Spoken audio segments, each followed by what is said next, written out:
বাড়িটাও তো জামা ও মাঝখানে বাউন্ডারি আছে একটা, ওই বাউন্ডারির জন্য এবার রক্ষা পাইছে।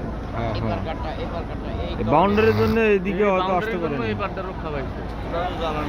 একটু ফাঁকা আছে মানে বাউন্ডারি দেওয়া আছে, যেটা আমি খেয়াল করি। নাহলে এই পাশে টিনেরিও ধরে যেত।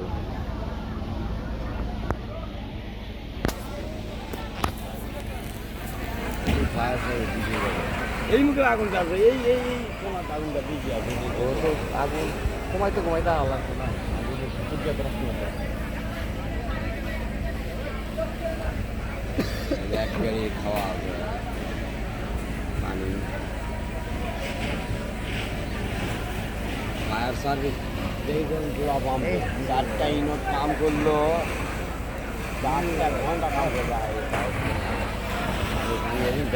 পানি দিচ্ছে, ফায়ার সার্ভিসের লোক পানি দিচ্ছে। মেন কথা হলো ফায়ার সার্ভিস কখনো কোথাও সঠিক সময়ে যাইতে পারে না। আমি আর ভাই কতক্ষণ বাংলাদেশ সরকার করে কি ট্রেনিং দেয়? আমরা যখন ছাদে আসি তখন আমি আর এই ভাই আমরা দুজনই কাছে সাথে ফোন দিছি, সাথে আমি সাবার সহ ফোন দিছি। ঠিক আছে, সাথে ফোন আমি সাবার সহ ফোন দিছি যখন ফায়ার সার্ভিসে পানি দিচ্ছে।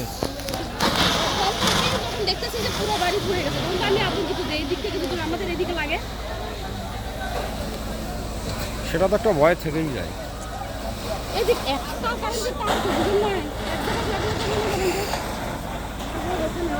আসলে সমস্যা হলো ফায়ার সার্ভিসটা আসতে তো একটু সময় লাগে।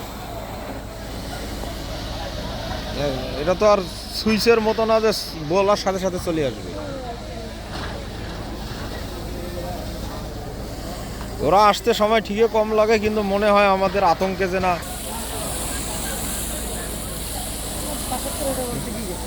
পানির ঠেলায় 3 মিনিট সব ভাঙিয়ে ফেলাইছে। আঙ্কেল আইছেন আপনি? হ্যাঁ,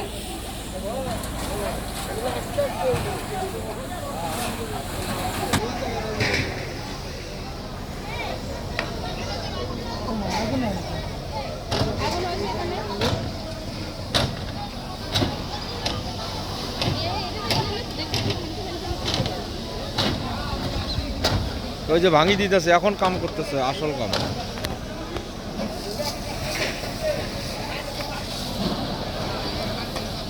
এই ধোঁয়াগুলো কিসের জানেন?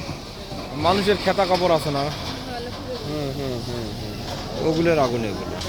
কারণ কাঁথা তো এত সহজে পড়ে না। ভেন্টিলেটর আছে, হ্যাঁ, এটাতে শুধু ঠান্ডা কালো ধোয়া আগুনের স্পর্শ লাগে। না না না না বুঝছেন? না, এই পাশে ভেন্টিলেটর গুলো দেখুন। হ্যাঁ এটাই তো দেখা যায় ভেন্টিলেটর। দেখছেন? হ্যাঁ, দুইটার লাগলে ভেন্টিলেটর কিচ্ছু হয় না। না। সবচেয়ে আশ্চর্য বিষয় হলো ভেন্টিলেটরে আল্লাহু লেখা আছে, সেখানে কোনো আগুনের স্পর্শ লাগেনি। দেখুন,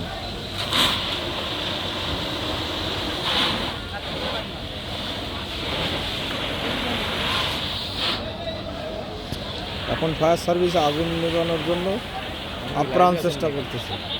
হ্যাঁ, না লাগবে না।